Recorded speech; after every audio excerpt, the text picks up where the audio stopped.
Hello everyone and welcome to all in daily current affair MCQs. आज तारीख है 28 सितंबर 2020। तो आइए देख लेते हैं कौन कौन से इंपॉर्टेंट क्वेश्चंस हैं। क्वेश्चंस की ओर बढ़ने से पहले ये हमारे कुछ पेड सब्सक्रिप्शंस हैं जिन्हें आप ले सकते हैं। ईयरली प्लान जो है 499 रुपीज़ का है, मंथली जो है वो 99 रुपीज़ का है और एनसीईआरटी 299 रुपीज़ का है। अगर आप ईयरली प्लान लेते हैं तो आपको करना क्या होगा, 499 रुपीज़ आप गूगल पे या फ़ोन पे करेंगे रिस्पेक्टिव नंबर पे। उसके बाद जो पेमेंट है उसकी स्क्रीनशॉट शेयर करेंगे व्हाट्सएप पे। जैसे आप स्क्रीनशॉट को शेयर करेंगे आप ये सारी फैसिलिटीज़ को अवेल कर पाएंगे और साथ में जो भी हम लोग करंट अफेयर डिस्कस करेंगे उसके पीडीएफ नोट को भी अवेल कर पाएंगे। तो चलिए बढ़ते हैं आगे। जो हमारा पहला क्वेश्चन है वो धर्मा गार्डियन के बारे में है। यह हाल में ही न्यूज़ में था। ये एक तरह की एनुअल जॉइंट मिलिट्री एक्सरसाइज है। हमें ये बताना है ये जो मिलिट्री एक्सरसाइज है किन दो कंट्रियों के बीच में कंडक्ट की जाती है। तो आइए ऑप्शंस को देख लेते हैं। India Myanmar, India Japan, India south Korea या इंडिया बांग्लादेश। तो मैं आपको बता देना चाहता हूँ जो ये मिलिट्री एक्सरसाइज है वो इंडिया और जापान के बीच में होती है। तो ऑप्शन जो बी होता है वो करेक्ट हो जाता है। आइए जान लेते हैं इसके बारे में। देखिए सबसे पहले जान लेते हैं इंडिया और जापान के बीच में कौन कौन सी एक्सरसाइज होती है। तो सबसे पहले होती है जिमेक्स और बाकी दो एक्सरसाइज जो हैं वो है धर्मा गार्डियन और शिन्यू मैत्री। देखिए जो धर्मा गार्डियन है ना वो जॉइंट लैंड मिलिट्री एक्सरसाइज है, यानी ये लैंड पे परफॉर्म की जाती है। और ये जो शिन्यू मैत्री है वो जॉइंट एयर फोर्स एक्सरसाइज है, यानी एयर फोर्स के द्वारा ये मिलिट्री एक्सरसाइज परफॉर्म की जाती है। और जो मैंने जिमेक्स की बात की ये मैरीटाइम एक्सरसाइज है। ठीक है, तो ये तीनों एक्सरसाइज है, इसको याद रखिएगा कि इंडिया और जापान के बीच में ये तीनों एक्सरसाइज परफॉर्म की जाती है। देखिए जो जिमेक्स एक्सरसाइज है ना उसका 4th एडिशन जो है वो भी कैरी आउट हो रहा है। कहाँ पे हो रहा है ये, नॉर्थ अरेबियन सी में 26 से लेकर 28 सितंबर 2020 तक ये एक्सरसाइज कंडक्ट की जाएगी। जो फर्दर इन्फॉर्मेशन है जिमेक्स एक्सरसाइज के बारे में उसको देख लेते हैं। देखिए जो जिमेक्स है ना वो न्यूज़ में थी, इसीलिए मैंने धर्मा गार्डियन पे क्वेश्चन फ्रेम किया है। देखिए जो जिमेक्स है ना वो कमेंस कब की गई थी, कमेंस की गई थी 2012 में। उसका फोकस क्या था, मैरीटाइम सिक्योरिटी कोऑपरेशन, मतलब मैरीटाइम सिक्योरिटी के लिए ये एक्सरसाइज कंडक्ट की जाती है। देखिए बाइनली होती है, मतलब साल में 2 बार कंडक्ट की जाती है। और किसके बीच में होती है, इंडियन नेवी और Japanese maritime self defence force के बीच में होती है। इसका लास्ट एडिशन कब हुआ था, अक्टूबर 2018 में विशाखापट्टनम में। तो ये सारी इन्फॉर्मेशन हो गई जिमेक्स के बारे में। चलिए बढ़ते हैं आगे। जो हमारा दूसरा क्वेश्चन है वो नेशनल मेडिकल कमीशन के बारे में यानी एनएमसी के बारे में है। तो आइए स्टेटमेंट्स को ध्यान से देख लेते हैं। पहला स्टेटमेंट ये कहता है एक तरह की स्टैच्यूटरी बॉडी है जो कि कॉन्स्टिट्यूट की गई है मेडिकल काउंसिल ऑफ इंडिया को रिप्लेस करने के लिए। हमारा जो दूसरा स्टेटमेंट है वो ये कहता है जो एनएमसी है वो फंक्शन करेगी कंट्रीज़ की टॉप रेगुलेटर की तरह मेडिकल एजुकेशन के लिए। तो बताइए कौन कौन सा स्टेटमेंट करेक्ट है इसके रिगार्डिंग। तो मैं आपको बता देना चाहता हूँ दोनों के दोनों स्टेटमेंट बिल्कुल करेक्ट है। तो ऑप्शन सी जो होता है वो करेक्ट हो जाता है। आइए जान लेते हैं इसके बारे में। देखिए जो एनएमसी है ना उसको हाल में ही क्रिएट किया गया है, किसको रिप्लेस करने के लिए, मेडिकल काउंसिल ऑफ इंडिया को रिप्लेस करने के लिए।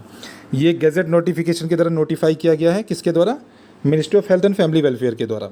देखिए जो नेशनल मेडिकल कमीशन है ना वो एक तरह की स्टैच्यूटरी बॉडी है। क्यों, क्योंकि देखो जो भी बॉडी किसी एक्ट के थ्रू कॉन्स्टिट्यूट की जाती है तो वो एक तरह की स्टैच्यूटरी बॉडी बन जाती है। तो किस एक्ट के अंतर्गत इसको कॉन्स्टिट्यूट किया गया है, नेशनल मेडिकल कमीशन एक्ट 2019 के अंतर्गत इसको कॉन्स्टिट्यूट किया गया है। देखिए एनएमसी जो है ना वो फंक्शन करेगी कंट्रीज़ की टॉप रेगुलेटर की तरह मेडिकल एजुकेशन के लिए।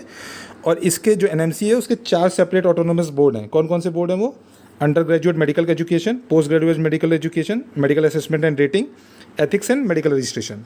तो ये सारी इन्फॉर्मेशन हो गई एनएमसी के बारे में। चलिए बढ़ते हैं आगे। जो हमारा थर्ड क्वेश्चन है वो डोमेस्टिक सिस्टमेटिकली इंपॉर्टेंट इंश्योरेंस के बारे में है। हमें ये बताना कि कौन कौन से इंश्योरेंस कंपनी जो है वो आइडेंटिफाई की गई है डोमेस्टिक सिस्टमेटिकली इंपॉर्टेंट इंश्योरेंस के रूप में 2020 से लेकर 21 तक। तो आइए ऑप्शंस को देख लेते हैं। LIC, Life insurance corporation of India, general insurance corporation of India या New India insurance company Limited. तो बताइए कौन कौन सी इंश्योरेंस कंपनी आइडेंटिफाई की गई है एज अ DSSIS फॉर 2020 एंड 21। तो मैं आपको बता देना चाहता हूँ ये तीनों की तीनों आइडेंटिफाई की गई है इस प्रोग्राम के अंतर्गत। तो ऑप्शन जो डी होता है वो करेक्ट हो जाता है। आइए जान लेते हैं इसके बारे में। तो देखिए हाल में ही ना life insurance corporation of India, general insurance corporation of India and new India insurance company limited, ये तीनों की तीनों आइडेंटिफाई की गई है as a domestic systemically important insurance for 2020 and 21। किसके द्वारा ये मतलब आइडेंटिफाई किया गया है, इंश्योरेंस रेगुलेटर के द्वारा। कौन है अपना इंश्योरेंस रेगुलेटर, IRDAI, मतलब insurance regulatory and development authority of India. ठीक है, इसलिए जो ऑप्शन डी था वो बिल्कुल करेक्ट था। जो फर्दर इन्फॉर्मेशन इसके बारे में उसको भी देख लेते हैं। देखिए इन तीनों इंश्योरेंस को ना कुछ गाइडलाइंस दी गई हैं। इनको ये कहा गया है कि अपने जो कॉरपोरेट लेवल का गवर्नेंस है ना उसको रेस करना है, ठीक है। कॉरपोरेट लेवल गवर्नेंस को रेस करना है, सारे रेलेवेंट रिस्क को आइडेंटिफाई करना है और उन रिस्क को मैनेज करने के लिए एक मैनेजमेंट कल्चर का डेवलपमेंट करना है। और साथ में क्या करना है, ये जो जितनी भी तीनों की तीनों रेगुलेटरी मतलब तीनों की तीनों जो इंश्योरर्स है ना वो अब ज़्यादा सब्जेक्टेड टू हो जाएगी IRDAI की रेगुलेटरी के सुपरविजन के अंतर्गत। मतलब ये तीनों जो इंश्योरेंस कंपनी है ना वो IRDA के सुपरविज़न में आ जाएंगी। तो ये सारी इन्फॉर्मेशन हो गई DSSIs के बारे में। चलिए बढ़ते हैं आगे। जो हमारा फोर्थ क्वेश्चन है वो परमानेंट कोर्ट ऑफ आर्बिट्रेशन के बारे में है। आइए स्टेटमेंट्स को ध्यान से देख लेते हैं। पहला स्टेटमेंट ये कहता है एक तरह की independent non governmental dispute resolution organisation है जो कि लोकेटेड है कहाँ, हैग नीदरलैंड में। हमारा जो दूसरा स्टेटमेंट है वो कहता है कि ये जो कोर्ट ऑफ आर्बिट्रेशन है वो एक तरह की अलाइड बॉडी है किसकी, UN की। तो बताइए कौन कौन सा स्टेटमेंट करेक्ट है regarding permanent court of arbitration. तो मैं आपको बता देना चाहता हूँ ये दोनों के दोनों स्टेटमेंट जो है वो इनकरेक्ट है। तो ऑप्शन जो डी होता है वो करेक्ट हो जाता है। आइए जान लेते हैं इसके बारे में। देखिए जो परमानेंट कोर्ट ऑफ आर्बिट्रेशन है ना वो न्यूज़ में क्यों आया। न्यूज़ में इसलिए आया कि इंडिया ने जो रेट्रोस्पेक्टिव इम्पोजिशन किया था ना टैक्स लाइबिलिटी का और साथ में इंटरेस्ट एंड पेनल्टीज़ का, किसके ऊपर, वोडाफोन ग्रुप के ऊपर, जो 2007 में डील की थी वोडाफोन ग्रुप ने, उसके ऊपर ये इंडिया ने एक्शन लिया था, ठीक है। तो परमानेंट कोर्ट ऑफ आर्बिट्रेशन का ये कहना है कि ये जो आपने एक्शन लिया है वोडाफोन ग्रुप के ऊपर वो वॉयलेशन है किसका, बायलैटरल इन्वेस्टमेंट ट्रीटी का विथ नीदरलैंड, और साथ में ही arbitration rules of United Nation Commission on International Trade Law. तो इन दोनों के नियमों को ये वॉयलेट करता है जो आपने एक्शन लिया है। इसीलिए जो परमानेंट कोर्ट ऑफ आर्बिट्रेशन था वो न्यूज़ में आया था। जो फर्दर इन्फॉर्मेशन है इसके बारे में वो देख लेते हैं। देखिए जो परमानेंट कोर्ट ऑफ आर्बिट्रेशन है ना वो एक तरह का इंटर गवर्नमेंटल ऑर्गेनाइजेशन है, ना कि कोई इंडिपेंडेंट नॉन गवर्नमेंटल ऑर्गेनाइजेशन। इसलिए जो पहला स्टेटमेंट है वो बिल्कुल करेक्ट हो जाता है। देखिए इसका इस्टेब्लिशमेंट क्यों हुआ था, इसका इस्टेब्लिशमेंट इसलिए हुआ था कि इंटरनेशनल कम्युनिटी को सर्व किया जा सके इन फील्ड ऑफ डिस्प्यूट रेजोल्यूशन। ये फैसिलिटेट करेगी आर्बिट्रेशन को, जिससे कि डिफरेंट फॉर्म्स ऑफ डिस्प्यूट्स को क्या किया जाए, रिजॉल्व किया जाए दो स्टेटों के बीच में, स्टेट्स के बीच में डिस्प्यूट्स को रिजॉल्व किया जा सके। देखिए जो PCA का हेडक्वार्टर वो कहाँ पे, हेग नीदरलैंड में, ठीक है। अब ये स्टैब्लिश कैसे हुआ था ये जान लेते हैं। ये स्टैब्लिश किया गया था फर्स्ट इंटरनेशनल पीस कॉन्फ्रेंस जो कि हेल्ड हुआ था हेग नीदरलैंड में, कब, 1899 में। और ये कोई इंडिपेंडेंट मतलब कोई भी अलाइड बॉडी नहीं है UN की, इसीलिए जो दूसरा स्टेटमेंट था वो भी इनकरेक्ट था। तो ये सारी इन्फॉर्मेशन हो गई PCA के बारे में। चलिए बढ़ते आगे। जो हमारा फिफ्थ क्वेश्चन है वो लीजर इकोसिस्टम के बारे में है। तो आइए स्टेटमेंट्स को ध्यान से देख लेते हैं। पहला स्टेटमेंट कहता है कि जो लीजर इकोसिस्टम है वो एक तरह का एंशियंट रेन फॉरेस्ट एरिया है जो कि लोकेटेड है कहाँ पे, साउथ अमेरिका में। हमारा जो दूसरा स्टेटमेंट है वो कहता है ये जो इकोसिस्टम है उसको डेजिग्नेट किया गया है as a UNESCO world heritage site. तो बताइए कौन कौन सा स्टेटमेंट करेक्ट है रिगार्डिंग इस इकोसिस्टम के। तो मैं आपको बता देना चाहता हूँ जो पहला स्टेटमेंट है वो इनकरेक्ट है लेकिन दूसरा बिल्कुल करेक्ट है। तो ऑप्शन बी जो होता है वो करेक्ट हो जाता है। आइए जान लेते हैं इस इकोसिस्टम के बारे में। देखिए हाल में ही ना एक इन्वेस्टिगेशन कंडक्ट की गई थी global watchdog rain forest action network के द्वारा, और उन्होंने पाया कि बहुत सारी फूड, कॉस्मेटिक और फाइनेंस कंपनियां जो हैं उनका लिंक है उन कंपनियों के साथ जो कि डिस्ट्रक्शन कॉज कर रही हैं लीजर इकोसिस्टम को। अब लीजर इकोसिस्टम क्या होता है, ये एक तरह का फॉरेस्ट एरिया है जो कि पाया कहाँ पर जाता है, आइलैंड ऑफ सुमात्रा, इंडोनेशिया में। तो इसीलिए ये न्यूज़ में आया था। जो फर्दर इन्फॉर्मेशन है लीजर इकोसिस्टम के बारे में उसको देख लेते हैं। देखिए जो लीजर इकोसिस्टम है ना वो एक तरह का एंशिएंट और लाइफ रिच इकोसिस्टम है जो कि एवर डॉक्यूमेंट किया गया है साइंस के द्वारा। ये एक तरह का वर्ल्ड क्लास बायोडाइवर्सिटी हॉटस्पॉट भी है। और ये कहाँ पे लोकेटेड है, ये इकोसिस्टम जो है ना वो स्ट्रेच करता है एक प्रोविंस से लेकर नॉर्थ सुमात्रा तक जो कि इंडोनेशिया में लोकेटेड है। अगर ये इंडोनेशिया में लोकेटेड है तो साउथ अमेरिका में नहीं हो सकता, इसलिए जो पहला स्टेटमेंट था वो इनकरेक्ट था। देखिए जो इकोसिस्टम है ना उसको डेजिग्नेट किया गया है यूनेस्को वर्ल्ड हेरिटेज साइट। क्यों? क्योंकि एक ऐसा इकोसिस्टम है जहाँ पे टाइगर, ओरंगुटान, राइनो और एलिफेंट एक साथ को एग्जिस्ट करते हैं वाइल्ड में। इसलिए जो दूसरा स्टेटमेंट था वो बिल्कुल करेक्ट था। फर्दर जो इन्फॉर्मेशन है उसको भी देख लेते हैं। देखिए जो रेन फॉरेस्ट लाइक एरिया है ना वो एक तरह का डाइवर्स लैंडस्केप है जहाँ पे लो लैंड भी है और माउंटेन लैंड भी है, मतलब लो लाइंग एरियाज भी है और माउंटेनियस एरिया भी है।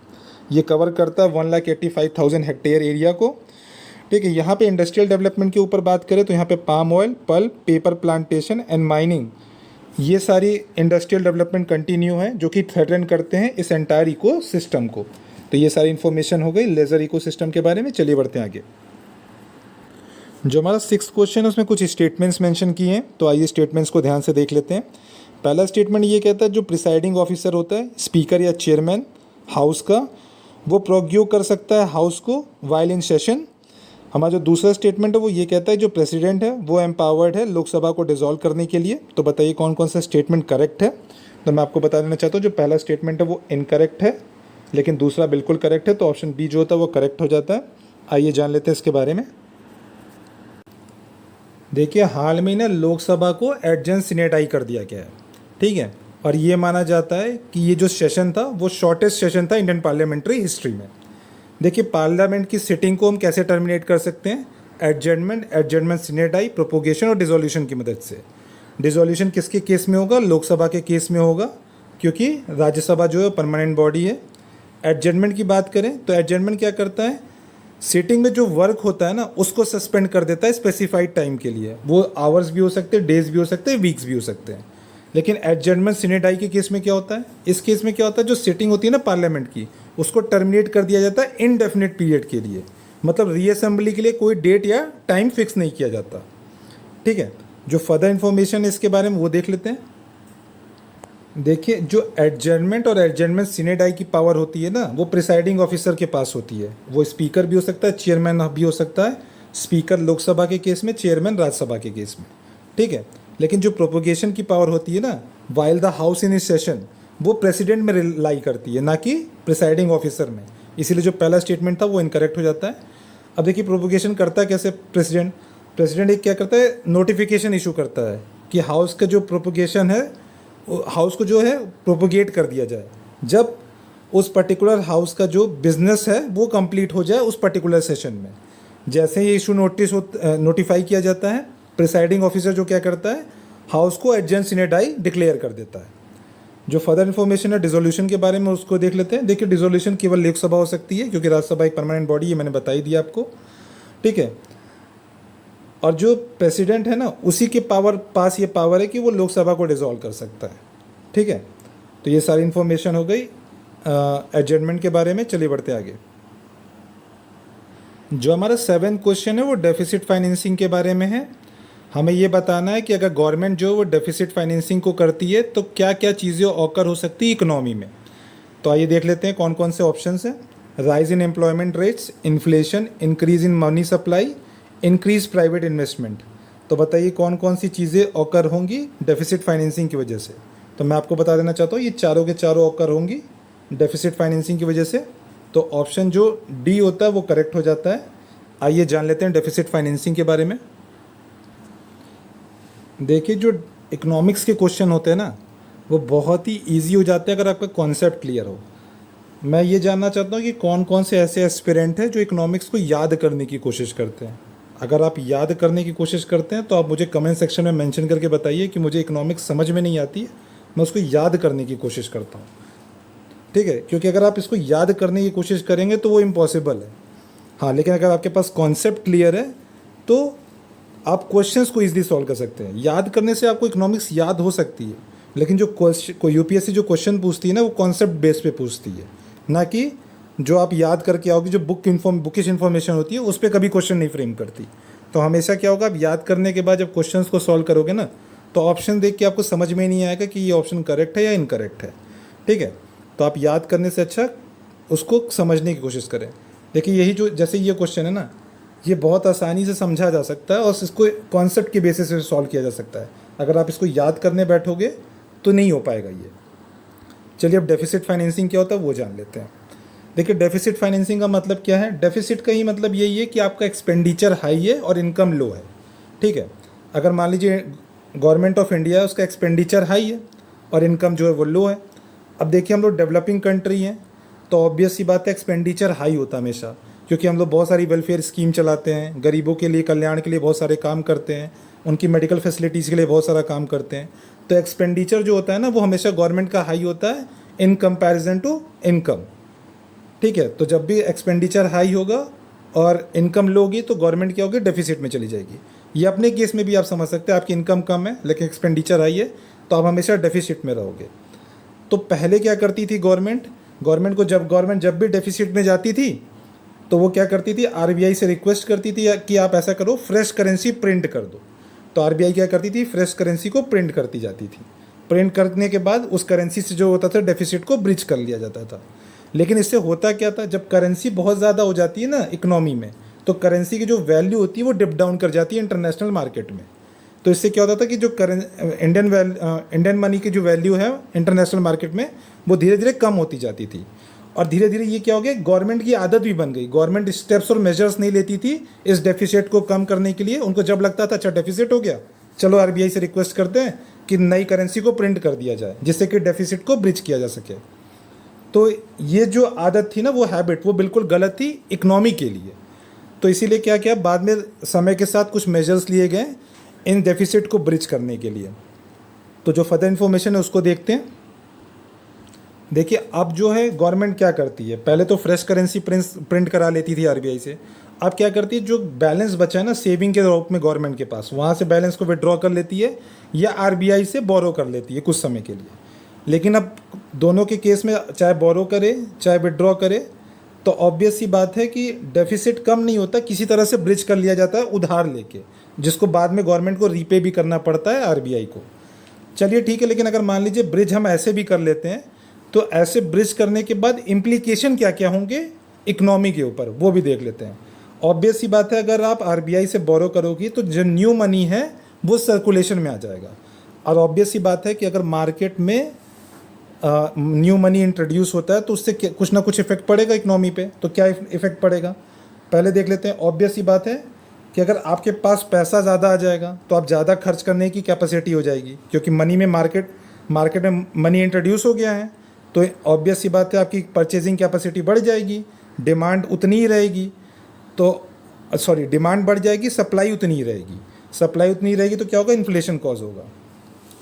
अब जैसे नया मनी इंट्रोड्यूस हो रहा है मार्केट में तो मनी सप्लाई भी इंक्रीज़ कर जाएगी। ठीक है, अब जो प्राइवेट इन्वेस्टर है ना, उनको लगेगा कि अच्छा इन्फ्लेशन राइज कर रहा है, यानी अगर अभी हम इन्वेस्ट कर दें तो आने वाले समय के बाद क्या होगा, इन्फ्लेशन से महंगाई बढ़ेगी तो उनकी जो मनी की वैल्यू भी है वो बढ़ जाएगी। ठीक है, तो इसलिए वो इन्वेस्टमेंट भी इंक्रीज़ हो जाएगी। और फाइनली क्या, राइज ऑफ एम्प्लॉयमेंट रेट्स।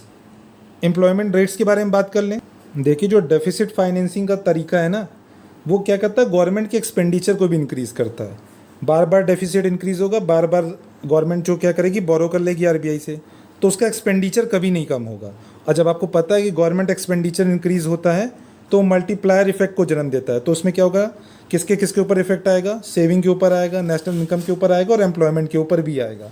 ठीक है, तो ये सारी इन्फॉर्मेशन हो गई डेफिसिट फाइनेंसिंग के बारे में। चलिए बढ़ते हैं आगे। जो हमारा 8th क्वेश्चन है उसमें कुछ स्टेटमेंट मेंशन की गई है, तो आई स्टेटमेंट्स को ध्यान से देख लेते हैं। पहला स्टेटमेंट ये कहता है जो फाइटो रेमिडिएशन का प्रोसेस होता है उसमें प्लांट का यूज़ किया जाता है सॉइल एंड वाटर में से कंटामिनेंट्स को रिमूव करने के लिए। हमारा जो दूसरा स्टेटमेंट है वो कहता है कि सारे के सारे जो कंटामिनेंट्स है वो ईजिली ट्रीट किए जा सकते हैं बायो रेमिडिएशन के प्रोसेस से। तो बताइए कौन कौन सा स्टेटमेंट करेक्ट है। तो मैं आपको बता देना चाहता हूँ, जो पहला स्टेटमेंट है वो बिल्कुल करेक्ट है, दूसरा वाला इनकरेक्ट है। तो ऑप्शन ए जो होता है वो करेक्ट हो जाता है। आइए जान लेते हैं इसके बारे में।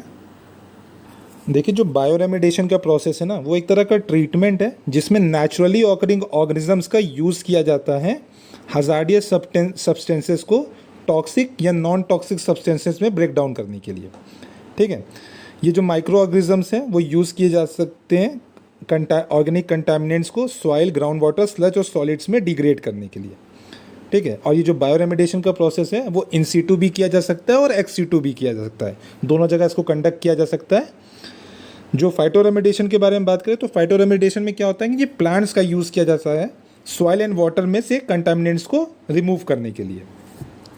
देखिए जो जितने भी कंटामिनेंट्स होते हैं ना, उनमें से सारे कंटामिनेंट्स को रिमूव नहीं किया जा सकता और ना ईजिली ट्रीट किया जा सकता है बायो रेमिडिएशन के प्रोसेस से। जैसे कुछ हैवी मेटल्स होते हैं जैसे कैडमियम, लेड, वो ईजिली एब्जॉर्ब नहीं होते हैं और ईजिली वो कैप्चर भी नहीं किए जा सकते माइक्रो ऑर्गेनिजम्स के द्वारा, तो उनको ब्रेक डाउन करना भी ईजी नहीं होता है। तो ये सारी इन्फॉर्मेशन हो गई बायो रेमिडिएशन और फाइटो रेमिडिएशन के बारे में। चलिए बढ़ते हैं आगे। जो हमारा 9th क्वेश्चन है उसमें कुछ पॉलिसी मेजर्स दिए गए हैं गवर्नमेंट के द्वारा। पहले पॉलिसी मेजर्स को देख लेते हैं। पहला है increasing foreign aid to under developed nations, दूसरा है इंक्रीजिंग इंपोर्ट ड्यूटीज़, तीसरा है प्रोवाइडिंग एक्सपोर्ट सब्सिडीज़। तो ये पूछता है कि कौन कौन से पॉलिसी मेजर्स हैं जो कि यूज़ किए जा सकते हैं करंट अकाउंट डेफिसिट को कम करने के लिए। तो बताइए कौन कौन से पॉलिसी मेजर्स हैं जो करंट अकाउंट डेफिसिट को कम कर सकते हैं। तो मैं आपको बता देना चाहता हूँ, जो पहला मेजर है वो इनकरेक्ट है, लेकिन दोनों सेकंड और थर्ड जो मेजर है वो बिल्कुल करेक्ट है। तो ऑप्शन जो बी होता है वो करेक्ट हो जाता है। आइए जान लेते हैं करंट अकाउंट डेफिसिट के बारे में। अभी हमने अकाउंट डेफिसिट के बारे में जाना है, हमें बस पॉलिसी मेजर्स के बारे में अब जानना है कि क्या होता है।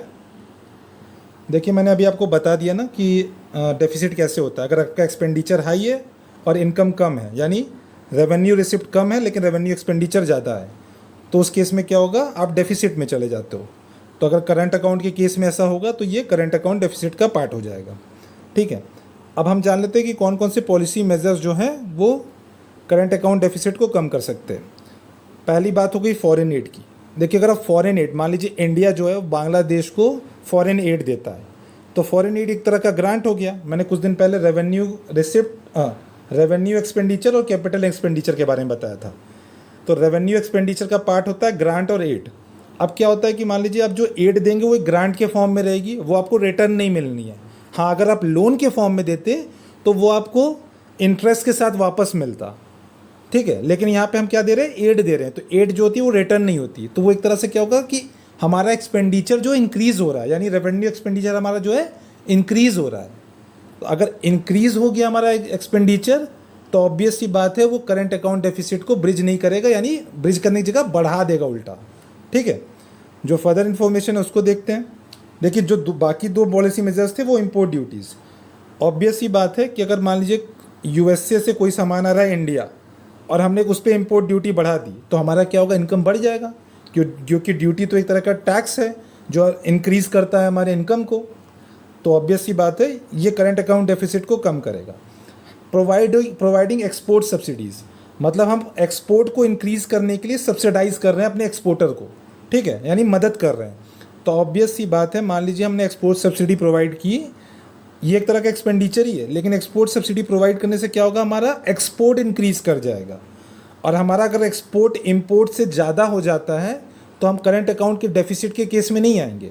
हम ऑब्वियस सी बात है करंट अकाउंट डेफिसिट को ब्रिज कर पाएंगे या उसको ओवरकम कर पाएंगे। तो इस केस में भी क्या होगा, करंट अकाउंट डेफिसिट जो होगा कम होगा। ठीक है, तो ये सारी पॉलिसी मेजर्स लिए जाते हैं करंट अकाउंट डेफिसिट को कम करने के लिए। ठीक है, ये सारी इन्फॉर्मेशन थी इसके बारे में। चलिए बढ़ते हैं आगे। जो हमारा 10th क्वेश्चन है वो ड्रेनेज पैटर्न के बारे में है। हमें ये बताना है कि किसी भी एरिया का जो ड्रेनेज पैटर्न है वो किन किन फैक्टर्स के ऊपर डिपेंड करता है। तो मैं आपको, तो आइए फैक्टर्स को देख लेते हैं। Geological time period, nature of rocks, structure of rocks, topography, amount of water flowing and periodicity of flow. तो बताइए कौन कौन से फैक्टर्स के ऊपर ड्रेनेज पैटर्न जो है वो डिपेंड करता है। तो मैं आपको बता देना चाहता हूँ इन सारे फैक्टर्स पे ड्रेनेज पैटर्न डिपेंड करता है। तो ऑप्शन जो सी होता है वो करेक्ट हो जाता है। आइए जान लेते हैं इसके बारे में। देखिए जो ड्रेनेज पैटर्न है ना वो सारे फैक्टर्स पे डिपेंड करता है। क्यों? पहला था जियोलॉजिकल टाइम पीरियड। देखिए जियोलॉजिकल टाइम पीरियड के हिसाब से इंटीग्रेशन ऑफ कॉन्टिनेंट्स हुआ, लो लैंड्स हाई लैंड्स की फॉर्मेशन हुई, माउंटेन्स और प्लेट्यूज और ड्रेनेज बेसिन की फॉर्मेशन हुई। तो जियोलॉजिकल टाइम पीरियड भी इंपॉर्टेंट रोल प्ले करता है ड्रेनेज पैटर्न में। नेचर और स्ट्रक्चर ऑफ रॉक्स भी, कैसा स्ट्रक्चर है रॉक का, मतलब एब्जॉर्बिक रॉक, नेचर का मतलब बात करें तो एब्जॉर्बिक रॉक है या टैल्कम रॉक है। अगर ये सारी रॉक होगी तो टैल्क रॉक होगी तो सारा वाटर एब्जॉर्ब कर लेगी, तो ड्रेनेज पैटर्न भी उससे इम्पैक्ट होता है। टोपोग्राफी की बात करें, हाई लैंड लो लैंड है तो वो टोपोग्राफी का पार्ट है। अगर हाई लैंड है तो वहाँ पे वो भी ड्रेनेज पैटर्न को इफेक्ट करेगा। ड्रेनेज स्पीड जो होगी, वाटर फ्लो होगा वो इंक्रीज़ कर जाएगा, चैनल फ्लो जो इंक्रीज़ कर जाएगा, स्लोप भी बहुत ज़्यादा मैटर करती है और अमाउंट ऑफ वाटर भी बहुत ज़्यादा मैटर करता है। अगर अमाउंट ऑफ वाटर बहुत, मतलब अमाउंट ऑफ वाटर और periodicity of flow, amount of water ज़्यादा है तो फ्लो अच्छा रहेगा, ड्रेनेज पैटर्न एक फॉर्मेट में रहेगा। और अगर ये भी डिपेंड करता है कि जो पानी वो कितने पीरियड से फ़्लो कर रहा है। अगर बहुत ज़्यादा समय से फ़्लो कर रहा है तो जो उसकी डेप्थ होगी वो इंक्रीज़ होती जाएगी, क्योंकि आपको पता है कि डिनंडेशन का प्रोसेस होता है। पानी जहाँ जहाँ फ़्लो करता जाता है वो अपना एक स्ट्रक्चर फॉर्म कर लेता है, रिवर बेसिन टाइप का एरिया फॉर्म कर लेता है। तो पीरियोडिसिटी ऑफ फ्लो भी इंपॉर्टेंट रोल प्ले करता है। तो ये सारी इन्फॉर्मेशन थी ड्रेनेज पैटर्न के बारे में। चलिए बढ़ते हैं आगे। Okay, we have reached to the end. And if you found this video knowledgeful, please hit the like button, subscribe to our channel and share this video. And if you want to access our free study material, you can join our Telegram group. The link will be provided in the description box. And thank you for watching the video. Have a good day.